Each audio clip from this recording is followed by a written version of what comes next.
Okay, good morning to everybody. It's great to be here on a session that fits very nicely into the key pillars of the World Economic Forum in 2024. I'm using it as a benchmark for those who are attending. If you go through the main entrance, you see the big graphic drawing being filled up every day, a big board. But interestingly, this year, at the center of that board is about climate, clean energy, and energy sustainability and access for the future, the dovetail. So of the four pillars, this is one of the key pillars for WEF 2024. And we talk about climate, often overlooked in that debate, are our oceans and the quality of our water. And this discussion is all about the regeneration of our oceans for the future. We have four panels and a male moderator. So I'm going to signal at the beginning, we were supposed to have Princess Rima bin Bandar, the ambassador of Saudi Arabia to the United States, and she got called for high-level meetings in Riyadh at the last minute. So she does send her regards. She's extremely active. I'm, as Ray and some of the others on the panel, often in the kingdom. They've had the development of the Red Sea Authority, so it's a big priority now with the development of the Red Sea Islands to protect the coral reefs. All four of these people have made the ocean regeneration a passion of their work. We've got next to me Ray Dalio. He's the chairman of Ocean X and founder of Bridgewater Associates. Sergey Raymakers is a co-founder of Abolobi. Gary White's the co-founder of Water.org and Water Equity. And Rick Fox is the co-founder of Partana. Can we give a nice welcome, because they are doing a lot of work in this space. For those in the room that will probably know this already, and those watching on the live stream, we're using the hashtag WEF24 if you want to comment on the conversation. I know, because we had a chance to meet these on the panel today, it's a very engaging conversation here today. We were often talking about partnerships, and I want to see how each one of you are looking for partnerships and your specific areas of expertise and interest in terms of climate change and climate action around oceans. Ray, I've interviewed you as the chairman and founder of Bridgewater in the past, but you said for better than a decade now with Ocean X, you're very curious and intent on finding what's below the surface for exploration to guide us in terms of protection. Do you want to take it from there? Sure. When I was growing up, Jacques Cousteau had a big effect on my life. Fast forward, I learned how to dive. And then about 11 years ago, I bought an ocean exploration vehicle. It's not a yacht. It's two-man submersibles, go down 1,000 meters. And I knew that I can give that to scientists, and we could then also film and do work. Jim Cameron, who was also a passionate ocean explorer, said to me, "You must show what these scientists are doing."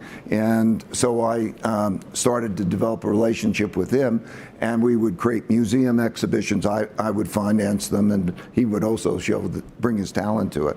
And so then about 5 years ago, we built this other ship. We were working with the major oceanographic institutes and so on, and I learned a lot about both the enabling the scientists and then also providing the media.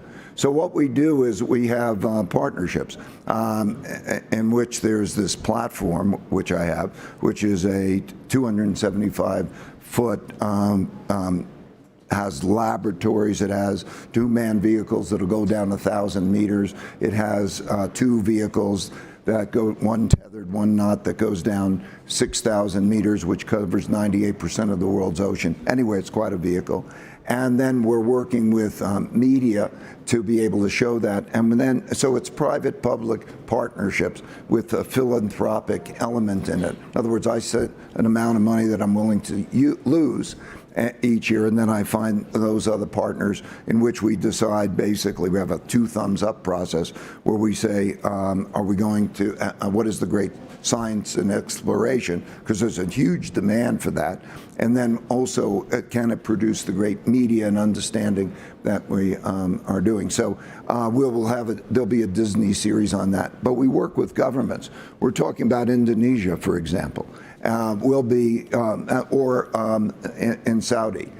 In the Red Sea, each of the last 3 years, the ship spent about 8 weeks on average in that period of time to do exploration of life, underwater life. We've discovered 1,000-year-old coral that are able to operate in very warm temperatures, that they're experimenting about whether that could be used for ocean regeneration. Many, many things. I won't go on too long, but because there are many of those. So we're working with governments and philanthropy to be able to have those kinds of events. That's what we're basically. Okay, good. I'm going to circle back on some of the kind of seeing is believing. It's interesting that you're trying to do a series with James Cameron, because it kind of raises awareness of the oceans. Part of our conversation this morning, Sergey, is looking at the economic benefits of the ocean, but protecting it at the same time. And how do you bring forces of government, philanthropy, and the private sector together? Kind of the rough estimate is about an $8 trillion contribution to the global economy, which is about $170 trillion today. But there's a lot of exploitation, as you know. So how do you want to map your role as a group trying to maintain and sustain that economic performance to make sure that we don't ruin the pot of gold, if you will, which has many resources in terms of protection for climate change at the same time, right? Yeah, thank you so much, and it's really good to be here. I'm going to start with something you said. It's how phenomenal is it that Cousteau had a massive impact on my life too, and my career growing up in a French-speaking family. And I sort of never let go, and I became a fisheries scientist, and I could have potentially, like many of my colleagues and friends, ended up working in maybe on your ship as a marine biologist or as a fishery scientist. But about 15 years ago, I took a different track, and I started diving very deep into the social piece, into the governance piece, into the fisheries policy piece, and I'll speak a bit about that throughout the session. But back to the ocean economy, to the blue economy. As you said, it's I think at this stage it's the 7th largest economic sector. You only got to think about the maritime sector. 80% of our global trade happens through shipping.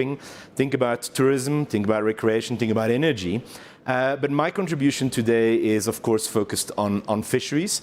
And focus specifically on our largest group of ocean users, small-scale fisheries, traditional fishers, artisanal fishers.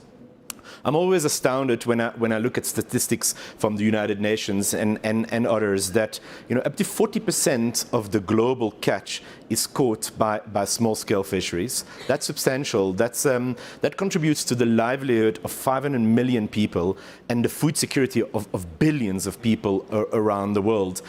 Small-scale fisheries feed the world. When we think about our overall global consumption of wild capture fisheries, one can think about industrial fisheries, but actually up to 2/3 of what we consume comes from small-scale fisheries. Most of the industrially caught fish is translated or transformed in fish meal for agriculture, for aquaculture. Mm-hmm. So small-scale fisheries are a massive sector where we know relatively little, and at the same time, we are engaging with millions of people that derive not just a livelihood from the ocean, but obviously an economic opportunity, economic activity, with all the post-harvest effects in a coastal community, in the processing and the aggregation, in the global trade. So, back to your point, how do we, within a context of climate change, with not only increasing, extreme weather events, but also changes in migratory fish patterns, changes in yearly recruitment of fish stocks, how do we look at small-scale fisheries in the context of overfishing, of heavy fishing pressure, but also in the context of pollution, of increasing encroachment by the oil and gas industry in their traditional waters? How do we connect and collaborate collaborate with small-scale fisheries in developing sustainable livelihoods so that they can continue to feed millions of people around the world. Okay, very good. I want to come back to you as well about the kind of super large fleets that are all roaming the world right outside the boundaries of the small fisheries, which have an impact as well. And should we be doing a better job of policing the seas and governance of the oceans as well? Gary, you come from water.org, am I correct on that? Yeah. And water equity. The last one caught my attention because you think collaboration with government, philanthropy, and the private sector can solve a lot of the problems. You want to share with the group the strategy here between the two organizations? Sure. I want to kind of anchor it first in what the relationship is with water.org, which really focuses on water and sanitation for human needs, yes, as opposed to focusing explicitly on oceans. But as we know, all water is connected, right? We know that more than 2.5 billion people on the planet don't have access to safely managed sanitation. So basically what this means is raw sewage going from well-off neighborhoods. Yes, you have a toilet that flushes, but it goes into a channel, flows through slums oftentimes, and reaches the sea. So you see a huge interconnection here. And so despite our name water.org and water equity, we focus equally on sanitation. And the way we're able to kind of address this is through the capital markets, because what we pioneered was the concept that, what if these 2.5 billion people had access to a small loan so that they could get the toilet that they wanted or a water connection to the utility. And so that program, Water Credit, has allowed about 60 million people to get access to water and sanitation through their own means by taking out a small loan. It's typically about $300, and they're repaid at a 98% rate, and over 80% of the borrowers are women. And so they're making decisions about what's best for them and their families in the context of their own water and sanitation poverty. And so that's churned over $4 billion in loans that have solved this problem, or helped to solve this problem, that has been amplifying philanthropy. Now, where do we get into kind of the investing in the private sector? What we recognize is that even with all of this happening and more people getting connected to sanitation and water, the infrastructure is falling behind. We understand now with climate change, climate change is really about water. If climate change is the shark, then water are the teeth. That's how we feel it and experience it with floods and droughts, contamination of saltwater intrusion into water supplies, overflowing latrines, sewage spilling into the streets. So there's a lot of this that's tied up in that infrastructure being more climate resilient. So we've as Water Equity, it's an asset manager that we launched, spun out of water.org, and we raise debt and equity capital with targeted competitive financial returns to investors, and then we use that capital to provide wholesale capital to our financial partners around the world, about 150. They break it into micro loans and loan for toilets and water.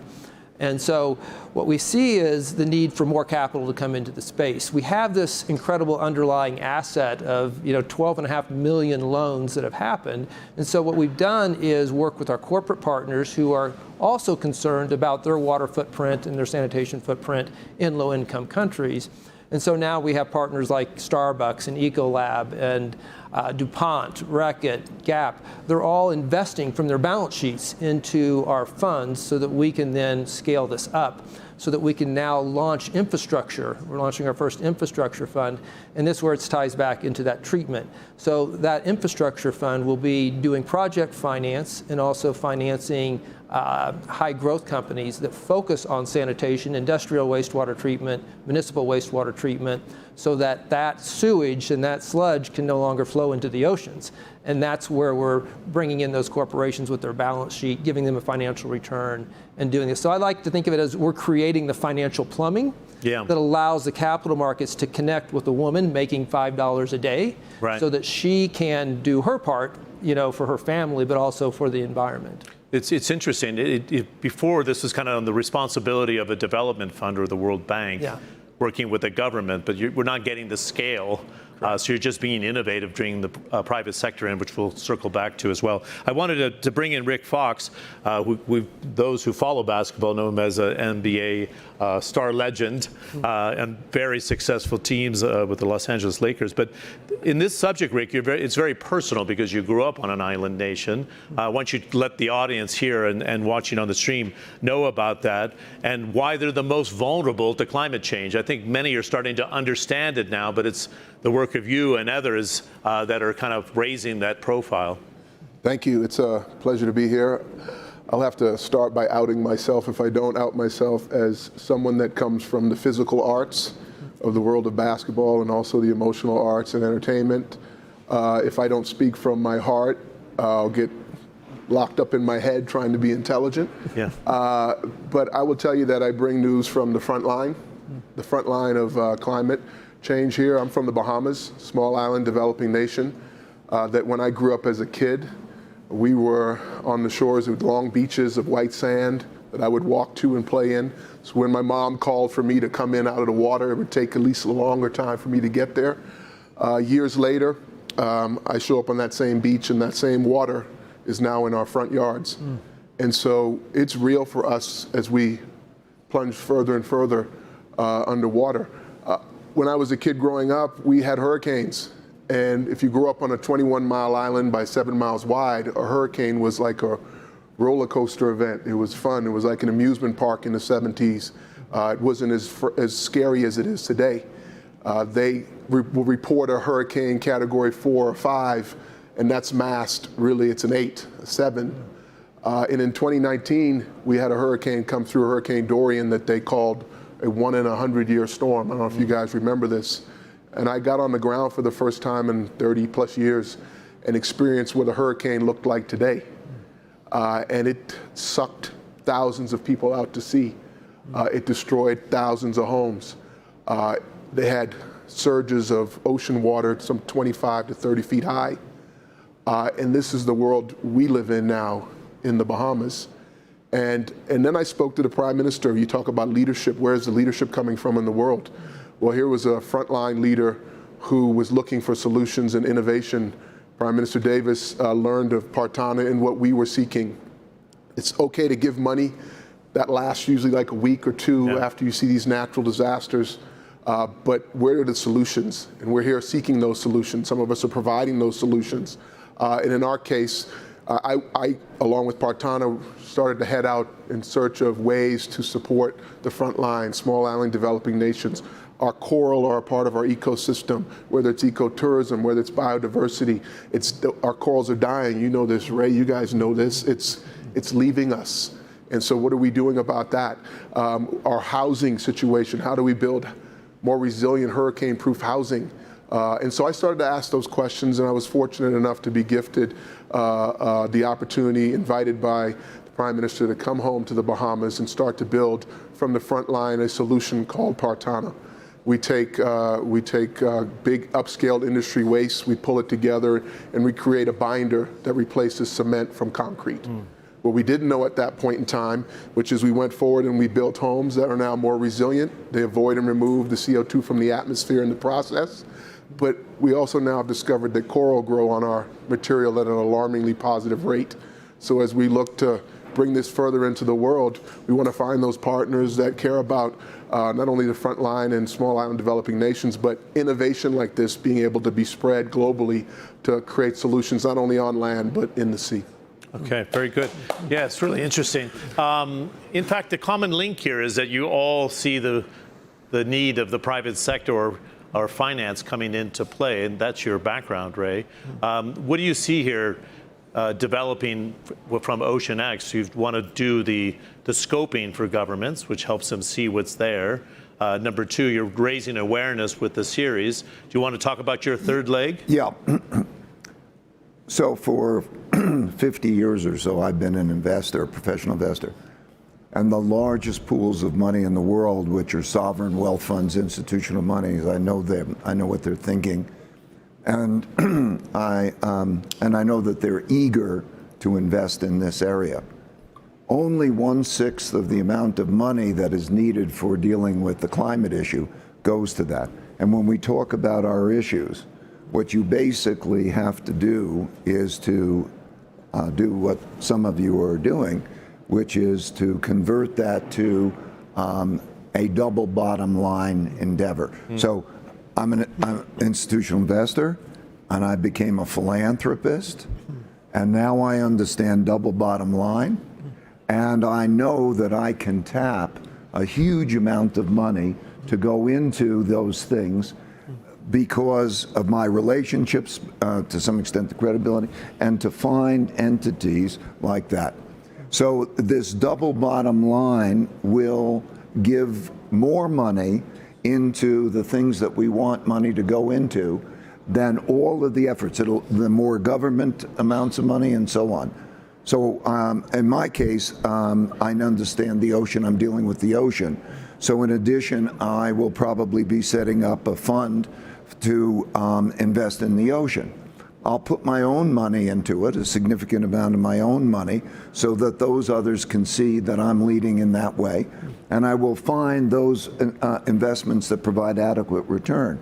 And I think that right now only about 0.3% of their money that they have available, these institutional investors, is going into that area because of that. I also find that it's a fantastic time now, because in the beginning there was a lot of we should do this and we should do that, like be good, and right. and it's a good investment and so on, but it didn't work that way. But when I was in COP28, we had the ship there in COP28, and we had a number of people on it, and I'm looking at their endeavors, and I was saying, I want to invest in that.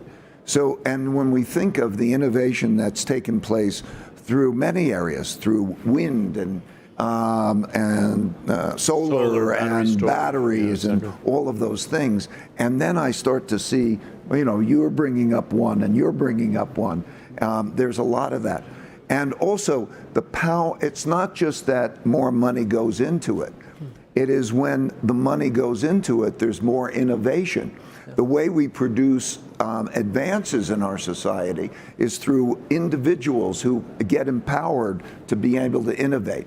So that's what I believe we are in that double bottom line. I think we're at a takeoff moment that could be enormously advantageous. And so I'm a co-chair of Goya, which is an initiative by the World Economic Forum to do that in a practical way. And so I think that as we go there and we say, how do you really, who's got the money, and how do you get the money to go into those amounts in the scale that's necessary? You mentioned the World Bank. I'll give you, okay, what the World Bank is, the World Bank's total amount of, all the development banks, total amount of money is $2 trillion, and they have a lot to do with it.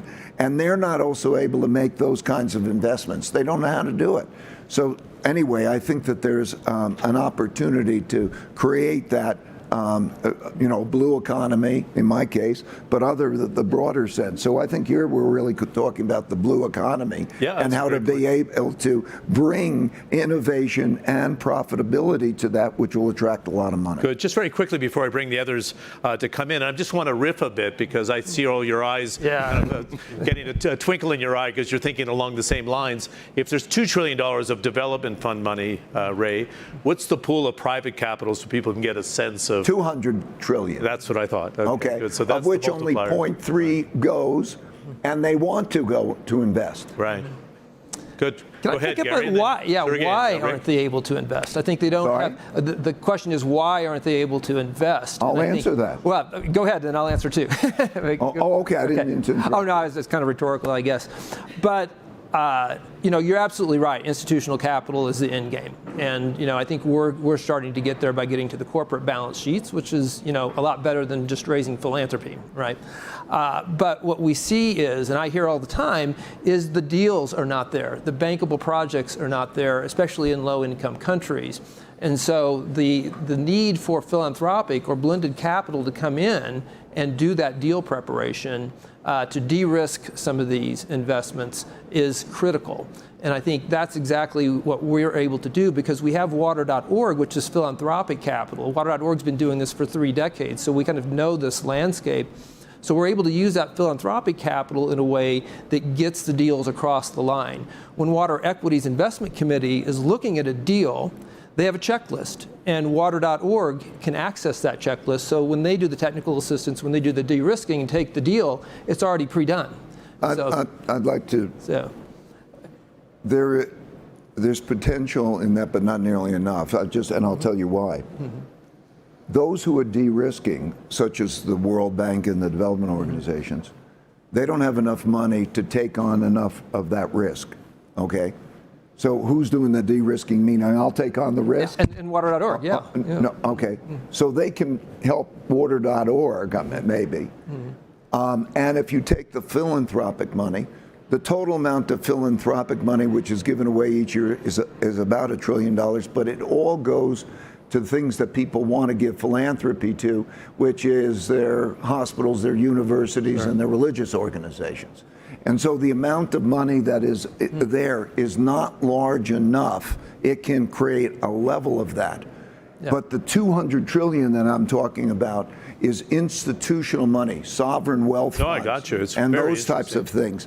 And their job is to invest money. Right. So if you really want to get that money, if you want to go from 1/6 of what we need to really bigger numbers, you have to do that. And we are at a time that those projects exist. You can offer something like that, but in order to be really successful, you can't need the concessional finances as the platform, because the World Bank and all the development organizations don't have enough money. Yeah, in fairness, I think water equity is trying to go in that direction, right? We have. And I'm going to get Rick back in. No, we definitely have competitive returns. I can't put the number on it here. I can talk to you. I'm not commenting on yours. No, I know that. No. I think it's the strategy here. But go forward. we use, for instance, the Bezos Earth Fund.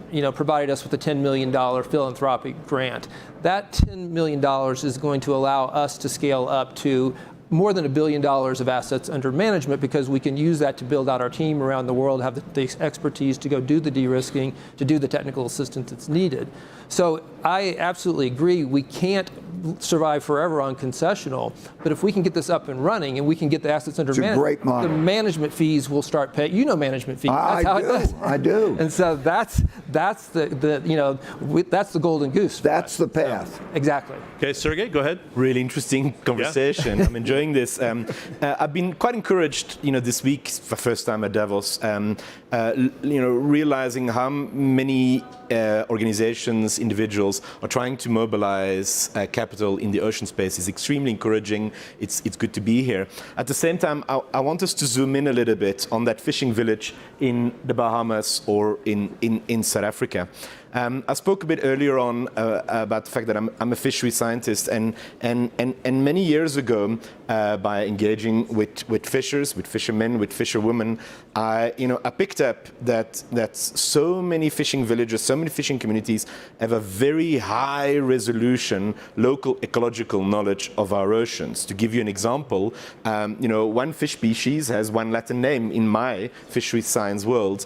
For many fishers, the same species can have 11, 12 different names depending on the condition of the fish, the migratory patterns, how it engages with the habitat, the time of the year, and a whole bunch of other factors that provide a very high resolution image of what's going on in the ecosystem and how the ecosystem is changing over time. And so that got me interested in, could we unlock that in fisheries rebuilding efforts? But at the same time, back to what we started earlier on, how do we blend that with economic empowerment? And so I ran an organization, a startup, a social enterprise called Abalobi, which means fisher in isiXhosa, and we support small-scale fishing communities with the opportunity to collect really valuable, high-resolution quality data around catch, expense, income, and various others dimensions, and utilize that data to do something different. Different in the way they engage with scientists like me, different in the way they engage with the fisheries authority around permits, quotas, regulations, with conservation organizations around marine protected areas, but also how they can utilize that data to shuffle or reposition themselves in a supply chain. And so we've built a traceability platform and a marketplace that connects thousands of fishers with you and I, with retailers, with chefs from restaurants, and then over time layered various financial services to really unlock unlock that social entrepreneurship in communities and job creation post-harvest, especially for fisherwomen. We built this with grant funding, our own revenue model, and are now getting into concessional loans.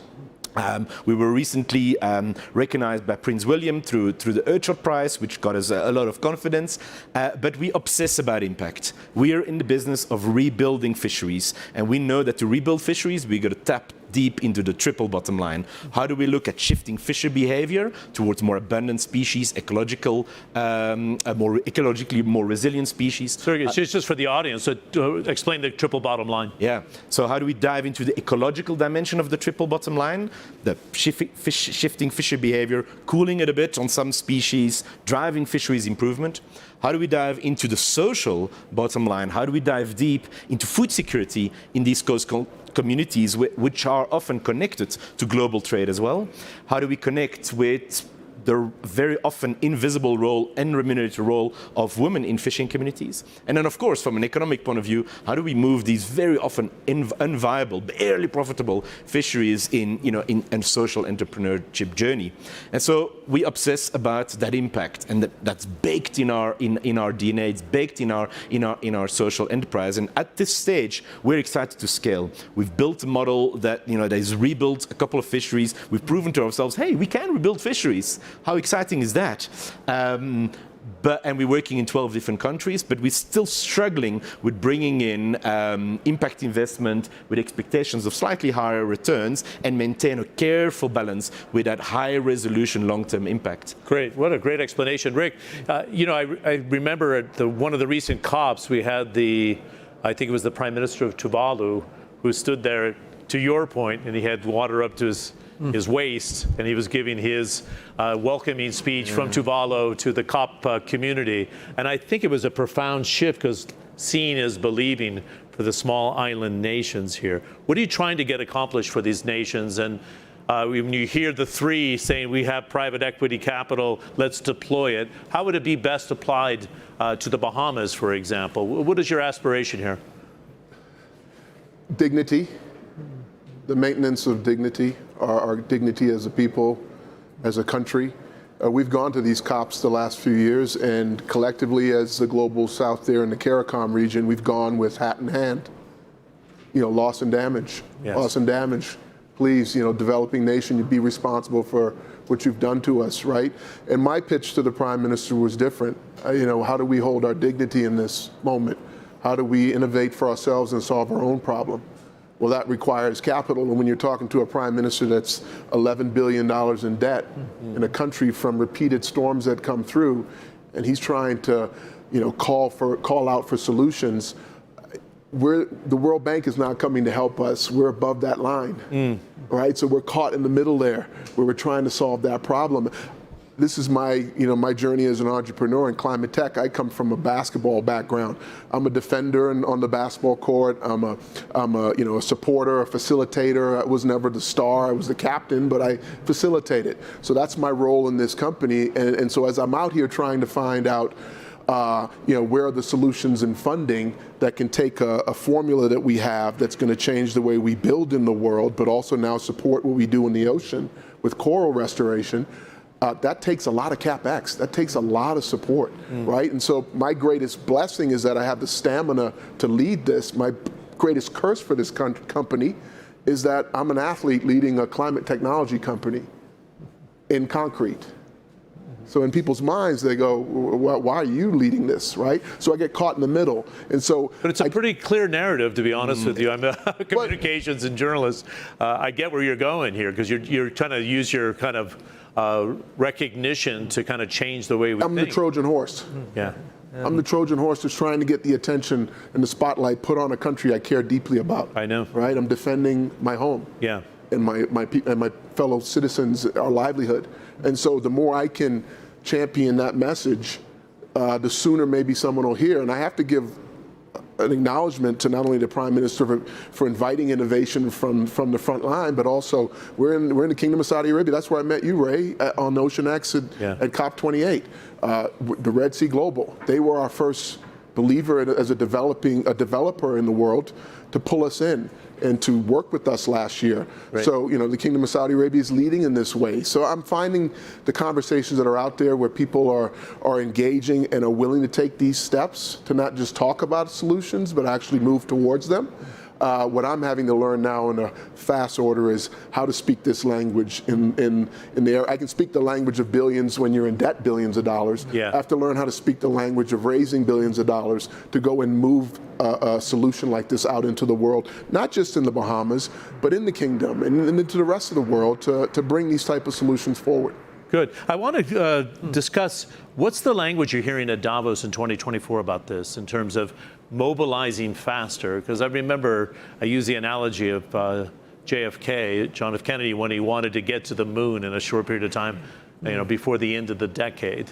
And it was kind of a very focused effort. As you said, you kind of lay it out there, Ray, and then people have a target and you go for it. And I'm wondering why we don't take a kind of, you heard the Earthshot Prize, is that what it is? Yeah, it's great. But I'm saying, why don't we have a global priority to solve climate change and deploy as fast as possible?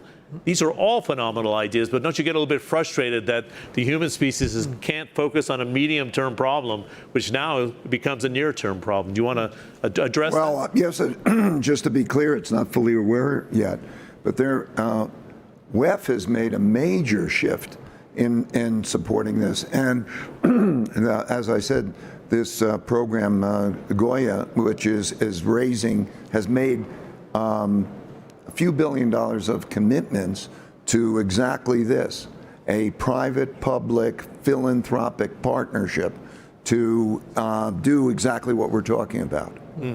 And so, as a result, I've seen over the last 3 years, a shift in that direction. And then also the ocean, even as part of the climate initiative, has been ignored. And I've seen a tremendous shift in the attention of the ocean over the last 3 years. And I think you're going to see a lot more. I mean, the people in this room and then people I'm in meetings with, and the amount of money that's being brought to bear and the amount of effort that's being brought to bear is greatly, greatly different than was just a few years ago. Good. Gary, you want to jump in? Yeah, I do see a shift. I see at COP, and here this business and philanthropy program that was launched at COP28 with Badr Jafar, Right. UAE, Brian Moynihan, Bank of America. I think King Charles was involved. Secretary Kerry was involved. And so that's been bridged into Davos. So we had a roundtable here about that too. And the key, I think, in the drumbeat is how do we get more capital into this, not just philanthropic capital, but using philanthropic capital catalytically. But it's not going to be a tsunami of this all at once. It's going to be incremental. It's going to be innovation. It's going to be proving, suspending disbelief that you can use in capital markets and provide a competitive financial return and help a woman making $5 a day get water. You got to suspend disbelief, but the proof is there. Our example, if we had stuck with this, and I can identify with what you're saying, I'm an engineer who's got dropped into the financial sector, and so it's innovation. And if we had stuck with drilling wells as an engineer, it would have taken us 500 years to reach the same number of people with water and sanitation that we've reached by going with this financial model. So the innovation ideas are out there. You have to invest the philanthropy to kind of spark this. You talked about social entrepreneurs. I'm a Skoll social entrepreneur. I'm a Schwab social entrepreneur. Luckily, I had some of that support up front. So the more we can support them to kind of make these innovations that have the step change, that then get you to think differently, to think not just about charity, but to think about how you multiply charity into the capital markets. That's what's going to drive us. Very good. We only have about 15 minutes left. In fact, I thought we'd finish earlier, but it's such an interesting conversation. I wanted to see if there's any questions from the floor. We have a microphone. Good. Terrific. Why don't we bring it to the front row, and then we'll take it to Rudy there, too. I just ask you to be super direct. If you want to direct it to one of the panelists, you feel free to do so. It's on, Amro. Thank you very much. That was an amazing conversation. I had a question. I heard the need for capital. That was very clear to me. But I wonder, there's clearly a need for awareness at the average Joe level, because I feel like once we get to that mass awareness, it will help everybody else. It will help raise capital and everything else. So like, how do we get to mass awareness? And then maybe the question could be directed at Rick or anybody else, right? How do we get to the next level of awareness to people beyond, amazing places like Davos, but to the average Joe conversation? Voices of impact. I was never an individual athlete. I was a team athlete, and so strength in numbers is very, very valuable. Gatherings like this, I think, amplify a message. Streaming technology amplifies message. But leadership from those that, quite frankly, run the world, run these corporate private sector companies. Their leadership is what the masses look to, right? And they can set the course. So whatever choices they're making, for example, Roshan just made a choice. They partnered with us. They're one of the #1 developers in the world. So they're going to say, we're now going to bring housing solutions built the way it should be built, more sustainable. So that's an example of leadership coming from those that can make the mass change. Well, it's interesting, the points that you raised, though, because, I was a reporter for CNN for 23 years, and sometimes you have to put it on the global scale and not just one story, and then it disappears from our minds. I don't know, Gary, if you've given it thought to, like if there's a coalition, maybe it should be a coalition that kind of focuses on the oceans in media on a consistent basis for the small island states or some of the innovations you're trying to do. What do you think about thinking about exposure beyond a Davos or beyond a COP28 or beyond the Future Investment Initiative where we go to Saudi Arabia, please? Well, we're part of a coalition. It's called the Water Resilience Coalition that is focusing on these issues. A lot of corporate partners in that. So that's one thing. We've had the good fortune. I've had the good fortune of working with my co-founder, for about 14 years now, Matt Damon. So we have, an A-list celebrity in Matt, but we also have like one of the world's water experts. I mean, hands down, the guy's smart. He could be up here in this panel. In fact, we come to Davos often and do these panels together. But even with that, it's hard to capture the attention of people. And one of the things we want to do to democratize this capital market more, with the Securities and Exchange Commission, you can register under different rules, Reg D, things like that. So we can provide the ability for small investors to kind of use their funds to kind of crowdsource to our funds. So imagine somebody being able to use, a $300 investment, and one woman gets water or sanitation or toilet because of that. So that, we think, could be a very tangible way to connect with them with this model and with the solutions. Good, fantastic. Ray, you wanted to weigh in? So this is a big thing for me. We shot 40% of the Blue Planet 2 on our ship. About 500 million people watched that. So there's only one answer, and that's the way Jacques Cousteau did it, but in modern media with social. And so you can go on our Ocean X. We're putting out a series that'll be in September. And we estimate that 500 million people probably will be able to watch that. You're just doing digitally, or how are you distributing? It's going to be on Disney, and it's going to be digital. Okay, right. So you're going to see it like Jacques Cousteau saw it. And so I think the path is what the people watch in mass. That has to be the inspiration if you want to do it in a really big, changing way. When we did this on Blue Planet 2, it changed UK legislation regarding plastics in the ocean. So it has to have that kind of an impact, I think. Good. Sergey, anything one way? Good question. You unlocked a couple of things here.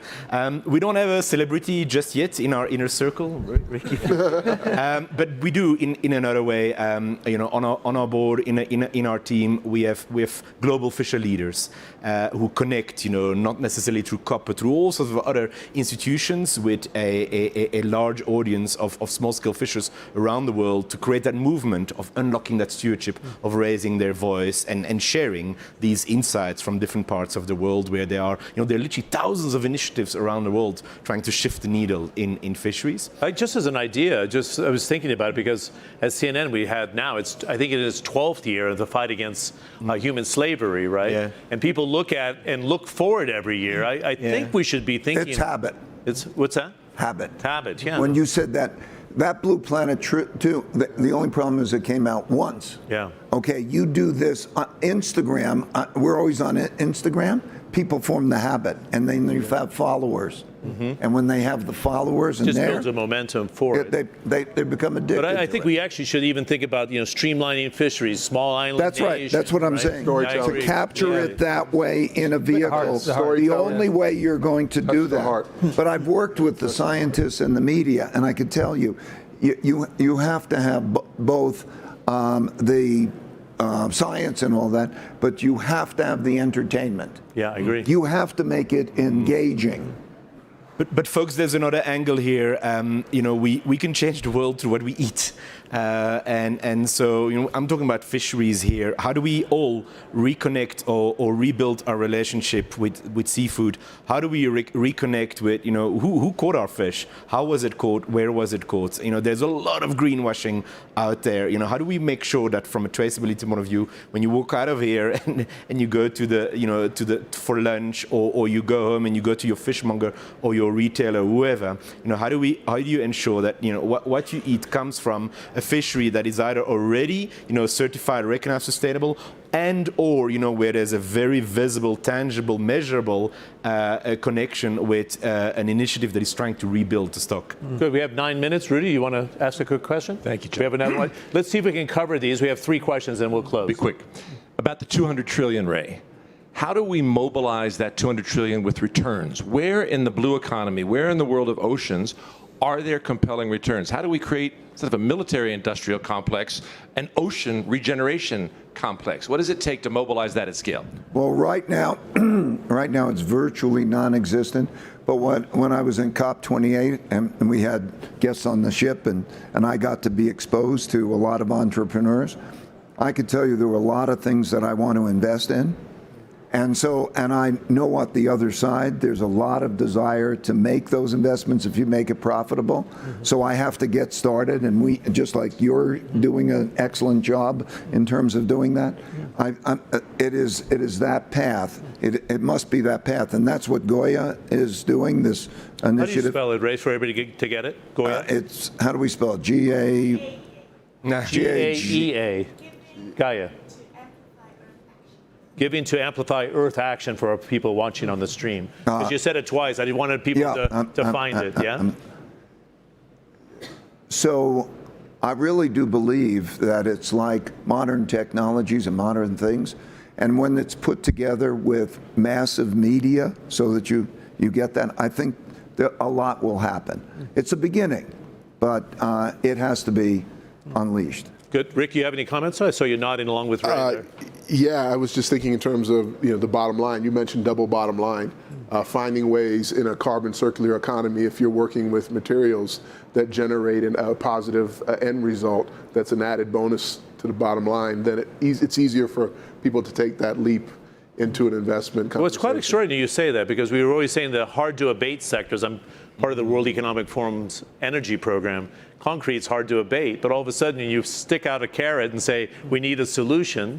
There's circulating carbon into cement, right? So it's being much more effective, much more pliable as well, and it actually reduces carbon from the atmosphere. That's what Partana is. Yeah, we avoid and remove CO2 from the atmosphere. Excellent. Okay, perfect. Without de-energy or clinkering. Perfect. Sorry about that, Rick. Go Mine ahead. is a direct follow-up question to that. And when I think about this generating return in a capitalist system, in a situation where we're dealing with internalizing external effects, dealing with public goods. I think with climate, it's CO2 emissions.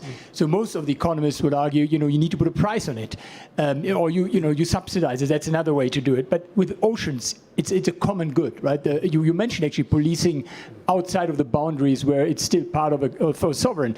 It's a classic economic problem of the common good. Now, that's why, Ray, obviously you're a seasoned investor.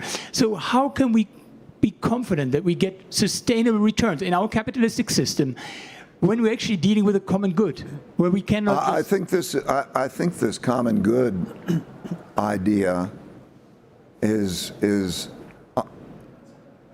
theoretical idea. The common. It's ideological. It's not practical, because so there is the common good. It has the idea of can we as a people rise above ourselves? And so when you think of the global south, for example, and how are they going to get money? And then you say who has the money and what are their motivations? Yeah. Okay, who has the money and their motivations? Everybody has to take care of somebody. So you take the sovereign wealth funds, they have to take care of their people, and they can't just give away money. So the global south will never get adequate amount of money, because if we're dealing with the common good, we have to be realistic of what makes money move in order to do that. And so we see this exemplified every day. Right, Well, we saw with the 1/6 of the vaccines, amount of money. COVID-19 was a great example. But that's right.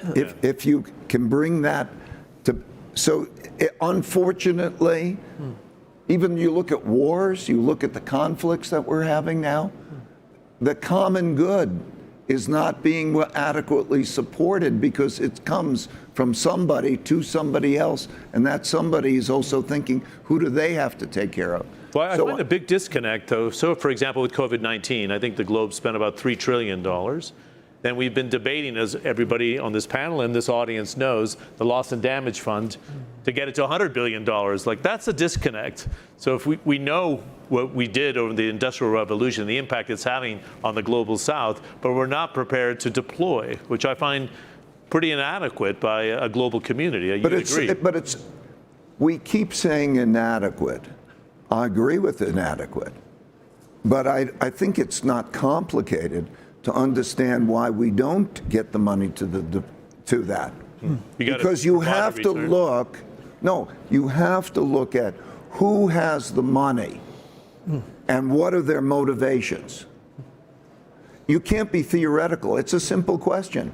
Who has the money and what are their motivations? Great, Gary, and go ahead. building on that, it's value creation. Where is the value being created? We all understand that there's huge value created for us as a planet if we do this right.